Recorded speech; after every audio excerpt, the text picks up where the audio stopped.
Hello everyone and welcome back to my channel. In today's video I'm going to show you how to create a rosca de reyes, which is a very traditional Mexican bread that we normally have around the 6th of January, and it represents the arrival of the three kings to see baby Jesus, deliver the presents, and also officially ends the holiday season, usually in Mexico and Latin America. This bread is also known as the Three Kings wreath, and it's very delicious, it's sweet, also very rewarding. Although you do not need a standing mixer to create this bread at home, I strongly suggest you use one if you have the facility to get hold of one, just because this bread tends to be quite elastic, quite moist, quite a little bit hard to get it to the right consistency. It involves a lot of kneading and it can get frustrating at times. So if you do not have a standing mixer, you can totally make it by hand. I've seen lots of people doing it. It's totally possible, but it will require a lot of elbow grease. So if you can and you have this facility at home to use a standing mixer, I strongly suggest you use one. Normally in the rosca de reyes or in the Three Kings wreath, we tend to put in Mexico a small baby plastic figurine inside the bread after it's been cooled. This usually represents baby Jesus, and it's said that whoever cuts into that slice and gets baby Jesus will have good luck.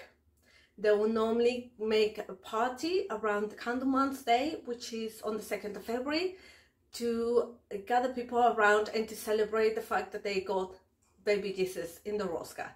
Usually they tend to make tamales, which is also another traditional Mexican dish, to celebrate this. I wish you all a happy new year, and now without further ado, let me show you how I make it.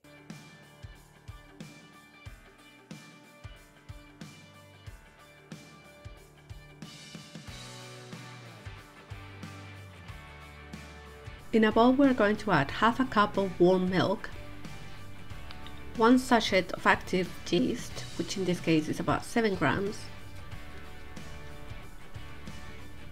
1 teaspoon of the sugar that you have allocated for the recipe.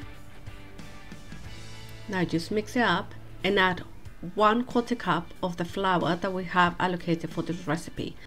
Now mix it all up and set it aside in a warm place so that it doubles in size.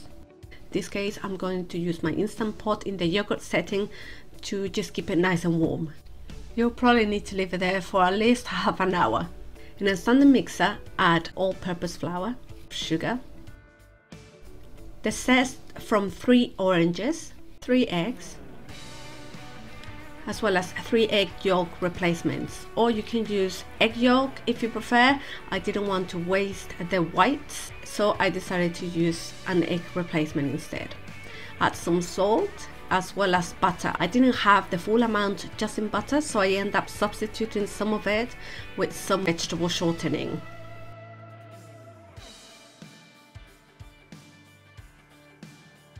Once it starts coming together, add the yeast mixture inside and then mix again.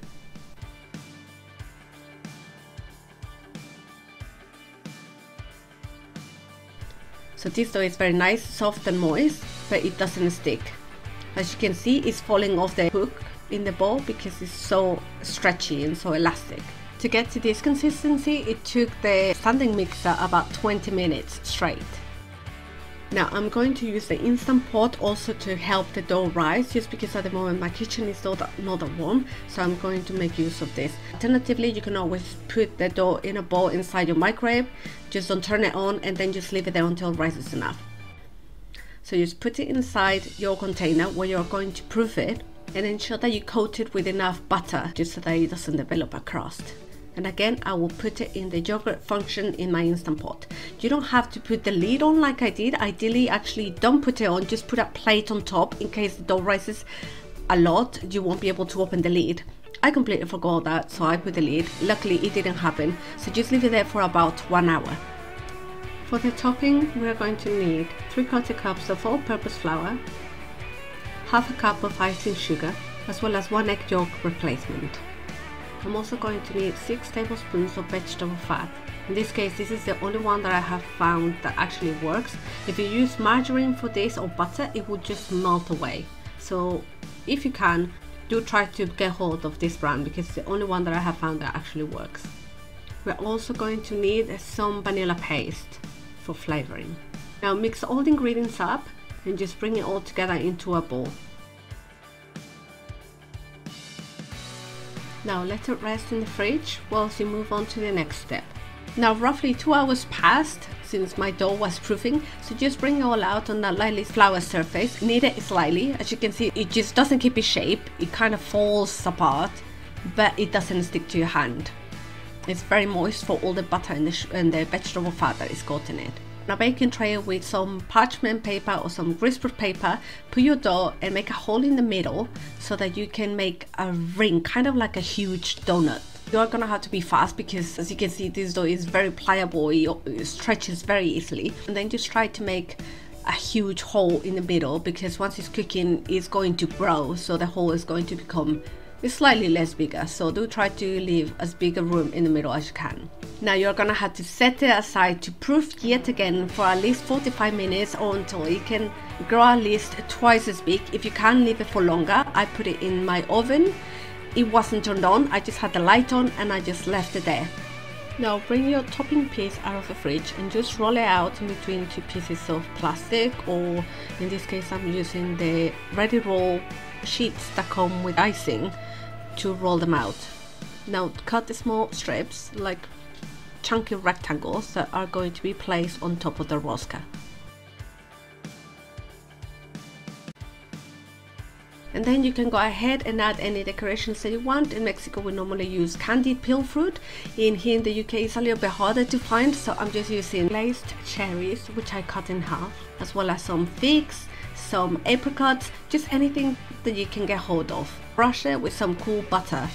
If you can, ideally do this twice, just so it's nice and crisp. Put it in the lower half of your oven. You're gonna leave it there at 160 degrees for 10 minutes and then reduce the heat to 150 for a further 5 to 10 minutes. Just keep checking so that it doesn't burn. Now brush it again with melted butter and proceed to put straight away some granulated sugar on top, and then it's ready. As you can see, I didn't put a plastic toy inside just because I didn't have one, and it's also something that Christians or Catholics do. I'm not Christian or Catholic myself, so I just decided just to enjoy it as is. But if you have one, feel free to put it in and then enjoy it as the Mexican tradition does. Make sure that you reserve this in an airtight container just to ensure that it doesn't dry up, because it does tend to dry up quite easily if you leave it outside or just in a bag, so try to put it in an airtight container. I hope that you like it. Let me know in the comment down below what you thought of this, and I really hope that you enjoyed this recipe of Mexican cuisine. I'll see you in my next video. Until then, stay strong, healthy and happy.